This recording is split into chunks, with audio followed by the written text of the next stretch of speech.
আসসালামু আলাইকুম। আফসানা ভিলেজ ফুডে আপনাদের সবাইকে স্বাগত জানাই। বন্ধুরা, আপনারা সবাই কেমন আছেন? আশা করি ভালো আছেন, আমরাও ভালো আছি।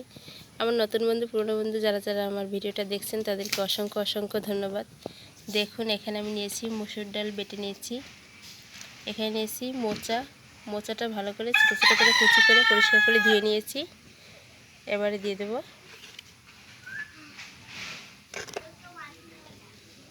মোচাটা ডালের মধ্যে দিয়ে দেব পেঁয়াজ কুচি, কাঁচা ঝাল কুচি, ঝালটা একটু বেশি করেই দেব, তাহলে মোচার বড়া খেতে কিন্তু খুব ভালো লাগে। রসুন কুচি, পরিমাণ মতো হলুদ,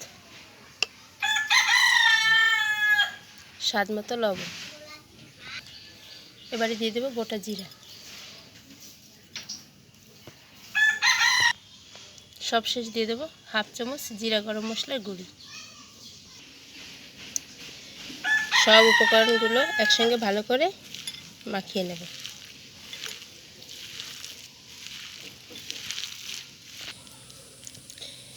ভালো করে আমার মাখানো হয়ে গেছে।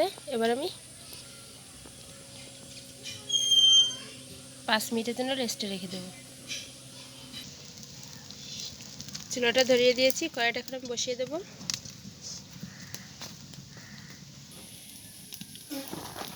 কড়াইটা আমার ভালোভাবে গরম হয়ে গেছে। এবার আমি তেল দেব। খুব বেশি তেল দেব না। 5 মিনিটের মতো হয়ে গেছে। তেলটা আমার খুব ভালোভাবে গরম হয়ে গেছে। এবার আমি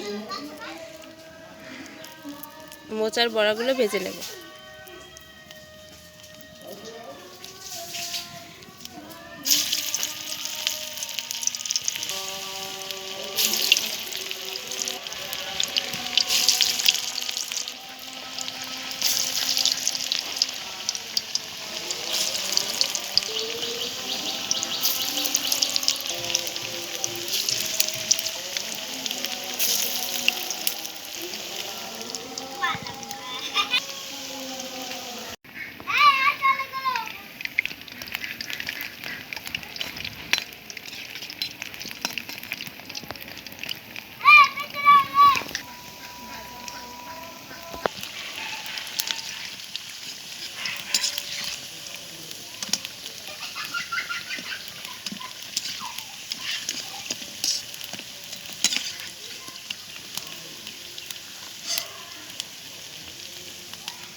মোচার বড়াগুলো আমার ভাজা হয়ে গেছে। দেখুন বন্ধুরা, গরম গরম ভাতের সঙ্গে খেতে কিন্তু খুব ভালোই লাগবে। রেসিপিটা দেখে আপনারা বাড়িতে বসে এভাবে মোচা দিয়ে বড়া বানিয়ে খেয়ে বলবেন কেমন হয়েছে। সবাই ভালো থাকবেন, সুস্থ থাকবেন, আমার পাশে থাকবেন। ভিডিওটা যদি ভালো লেগে থাকে একটা লাইক করবেন, বন্ধুদের সঙ্গে বেশি বেশি শেয়ার করবেন, চ্যানেলটি সাবস্ক্রাইব করে আমার পাশেই থাকবেন প্লিজ বন্ধুরা। আল্লাহ হাফেজ।